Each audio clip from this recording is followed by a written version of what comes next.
അയ്യോ, ഒരു പ്രശ്നമുണ്ടല്ലോ. ഈ വാഹനത്തിന്റെ ഷോക്ക് അബ്സർ കാണാനില്ല. ഈ കണ്ട ഷോക്ക് അബ്സർ എന്ന ഭാഗത്ത് ഷോക്ക് അബ്സർ ഇല്ല. അപ്പൊ നമുക്കൊരു കാര്യം ചെയ്യാം. ഈ വാഹനത്തിന് ഒരു പുതിയ ഷോക്ക് അബ്സർ പിടിപ്പിച്ച് കയറ്റാം.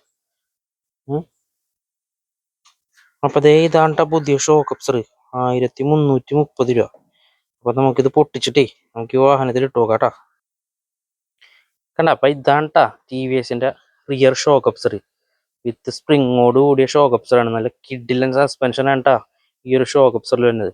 അപ്പൊ ഇത് TVSന് വേണ്ടി മേക്ക് ചെയ്യണത് ബ്രാഡ്ഫ് എന്ന് പറഞ്ഞ കമ്പനിയാണ് ട്ടാ. അപ്പൊ കമ്പനിയുടെ പേരും ഡീറ്റെയിൽസ് ഒക്കെ ഇതേ ഷോക്ക് അബ്സറിന്റെ അകത്ത് തന്നെ ബാഡ് ചെയ്തിട്ടുണ്ട്.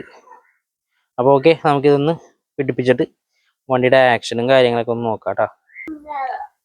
അപ്പൊ നമ്മുടെ ഷോക്ക് അബ്സറിന്റെ ഫിറ്റിംഗ് എല്ലാം കഴിഞ്ഞിട്ടാ. ഇത് വളരെ സിമ്പിളായിട്ട് അഴിക്കാനും വളരെ സിമ്പിളായിട്ട് പിടിപ്പിക്കാനും പറ്റുന്ന ഒരു ഷോക്ക് അബ്സർ ആണ് ട്ടാ.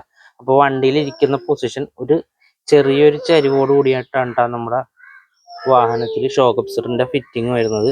അതുകൊണ്ട് തന്നെ നല്ല ആക്ഷനും നല്ല സ്മൂത്തും നല്ല ഡ്രൈവും കൂടി വരുന്ന ഒരു ഷോക്ക് അബ്സറാണ് ഈ വാഹനത്തിന് വരുന്നത്.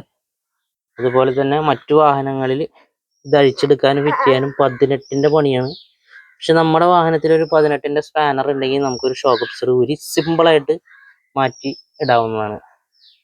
അപ്പൊ അത് ഈ വാഹനത്തിൽ കിടന്ന ഷോക്ക് അബ്സർ ആണ് ട്ടോ.